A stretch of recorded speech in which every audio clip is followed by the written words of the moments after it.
I started to see that the network was reaching critical mass. And so I didn't cover it really in its early years. I wasn't even super into Bitcoin back then. But once I got caught up to speed on the Bitcoin base layer, I started looking around at what else is going on in the ecosystem. And Lightning really caught my eye because I saw that, you know, it got some criticism for kind of, building slowly and not being huge from the start. But due to the way it's fundamentally designed, that's how it had to be. Basically, when you're building channel by channel by channel, you're basically slowly building a network effect over time. And even back then, they were also, they were purposely not trying to grow it super quickly because they were emphasizing security. The Bitcoin base layer is a broadcast network, whereas Lightning is a multi-sig set of channels, a network of channels that exists on top of the Bitcoin network, and basically allows for much quicker payments. But of course, it's a newer system. There's more security challenges, more complexity associated with it.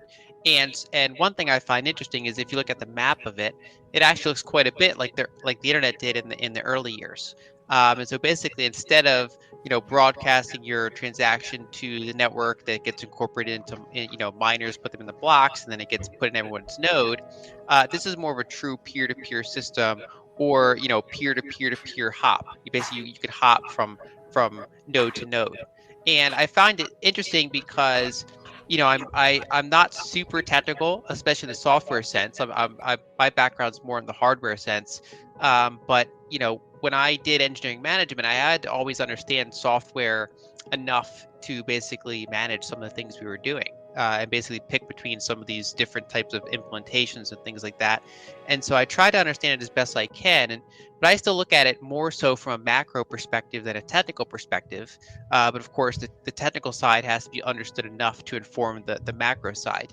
And what I found interesting, starting a little less than 2 years ago now, was that I started to see that the network was reaching critical mass.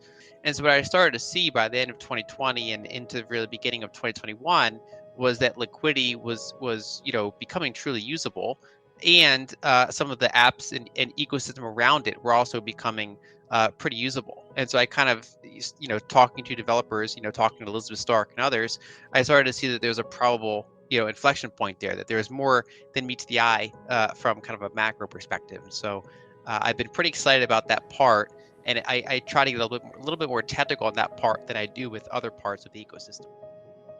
Why did we choose to go with a layered approach from both a protocol and a financial perspective? Why is that the right approach? Well, so part of it is no one even made the decision. It just kind of had to happen out of nowhere because any attempts to change the base layer proved futile compared to the near immutability of that layer. And so it wasn't like there was one person that decided this is the way it's going to scale. This was it was a conscious design for a number of developers to scale with what they had to work with, but the base layer has been pretty much set nearly in stone, other than soft forks from the beginning. And people also saw that there's a reason why those hard forks didn't really work out. Part of this has to do with network effects, but it's also about design decisions. So the problem with blockchains is that they're so inefficient. They're the common saying is that they're bad for most things, other than something that has to be super decentralized. And so if you try to scale too much on the base layer, you make it very, very hard to run a node, which basically removes the individual self-sovereignty, which kind of defeats the point of what Bitcoin is. And it's what a lot of other cryptocurrencies have done. And so, but of course, the big challenge there is that, in its current form, Bitcoin can only scale to so many transactions, and it's pretty slow. So it has these limitations for mass usability. And in engineering in general, and in finance, scaling in layers is kind of the hack that fixes a lot of things. And partially it's because modularity is basically the name of the game in engineering. Basically, that if things get super complex, one thing you can do is break them into pieces that can conceptually work on their own, but then they click back together, and they're designed to connect to each other. And we also see in finance that in a similar way that Bitcoin has trouble scaling without breaking too many aspects of itself on one layer. The finance system we've been familiar with for decades and going back, centuries, has a similar problem that banks can't scale the types of transactions they do all on one layer, and so instead we see a stack of multiple different types of payments. And so basically, what the whole kind of the Bitcoin design process has evolved towards is this more layered approach, where you have a nearly immutable base layer. It changes very, very slowly and very cautiously. It's purposely difficult to change it. That's kind of the value proposition. That's more of a feature than a bug. But then on top of that, people can build all sorts of different things. Before we continue, help us clicking that YouTube like button and subscribe now to our channel. This shows the algorithm that you valued this information. And it helps us spread that message. Sharing is caring. And now, let's continue. I have bad news for you. If you're not rich by now, you're screwed. And if you're in debt, you're even double screwed. How so, you might wonder? Well, the sad truth is that you're working your whole life to make someone else rich. The mega corporations, the banks, the politicians, everyone is getting richer. They get your money. And what is even worse, they get your time, they get your life. You are not even in a rat race.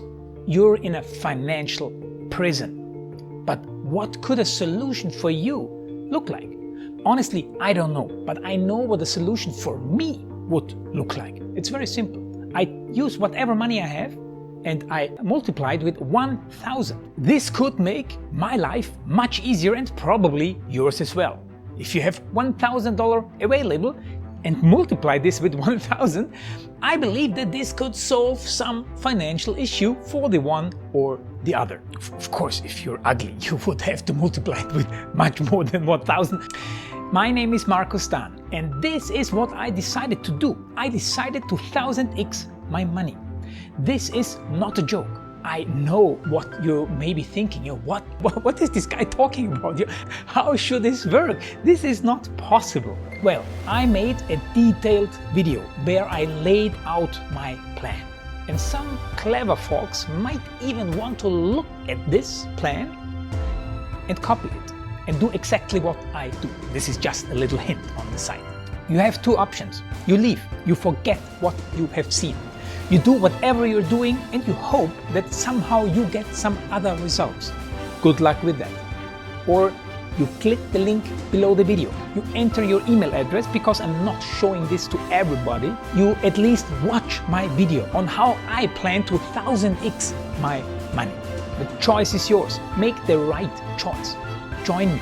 See what a different future you could have. See at least how I intend, how I plan to do the 1000x. So click on the link below, enter your email address, and I see you on the other side. Your Markus Dahn.